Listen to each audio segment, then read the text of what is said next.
राजनीति, सामाजिक सरोकार से भरपूर देश प्रदेश की हर छोटी बड़ी खबरों से करेंगे आपको आमने सामने।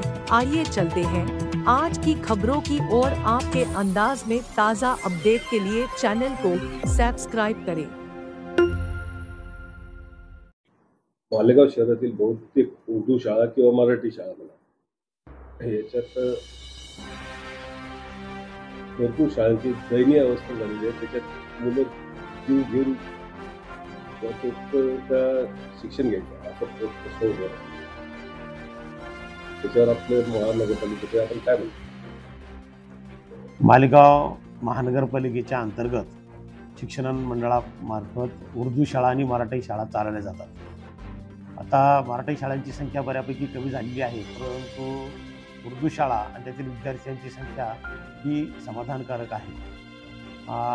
माझ्या इथं लक्षात आलेलं आहे की ज्या शाळेच्या इमारती आहेत त्या अतिशय जुन्या बांधकामाच्या आहेत आणि तिचं देखभाल दुरुस्ती ही वेळेवर झालेली नाही। त्यामुळे पावसाळ्यात काही शाळा गळणं किंवा त्या शाळेला तार कुंपण नसणं, तिथं शौचालयाची व्यवस्था नसणं किंवा तिथं साफसफाई नसणं अशा गोष्टी माझ्या लक्षात आलेल्या आहे। ही एक बाब। दुसरं, विद्यार्थ्यांच्या शिक्षणाच्या बाबतीमध्ये काही शिक्षक पर्यायी शिक्षक देऊन कमी पगारामध्ये असंही करतात, असंही कानावर आलेलं आहे। आणि या वर्षीची शाळा सुरू झाल्यानंतर त्या शाळांची पाहणी करून या गोष्टी थांबवणं असं माझ्या विचारात होतं।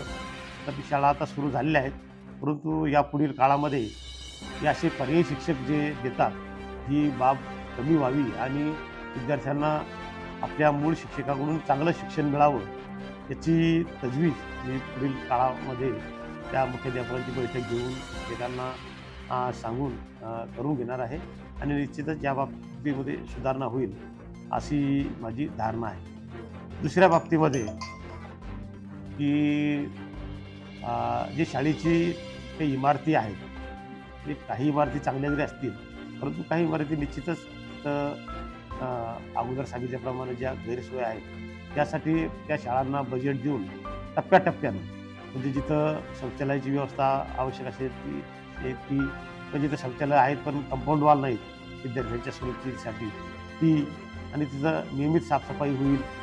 विद्युत व्यवस्था काही ठिकाणी जर आवश्यक असेल, कारण बऱ्याच ठिकाणी कॉम्प्युटर देऊन म्हणा किंवा डिजिटल शाळा करण्याचा आमचा संकल्प आहे। तर ह्या ज्या मूलभूत गरजा आहेत शाळांच्या त्या पूर्ण करण्यासाठी यावर्षीच्या बजेटमध्ये आपण तरतूद ठेवून ती कामं होतील यासाठी माझा प्रयत्न राहील।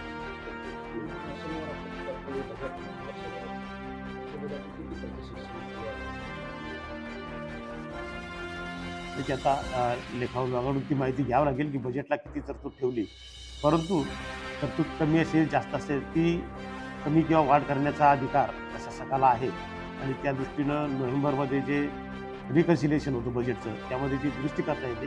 त्यामुळं बजेट आता किती ठेवलं असलं तरी ज्या आवश्यक गोष्टी आहेत त्या करण्यासाठी जे काही बजेट लागेल त्याची तरतूद महापालिकेकडून करण्यात येईल।